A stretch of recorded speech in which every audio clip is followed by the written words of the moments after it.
সামনে এটা ছিল সজনা গাছ, এর পাশেই কৃষ্ণচূড়া, যদিও পাতার সাথে কিছুটা মিল আছে।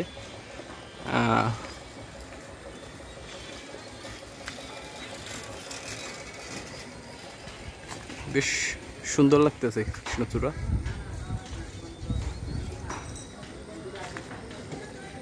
এই যে এখান থেকে যদি ধরি এক টুকরো বাংলাদেশ লাল সবুজ।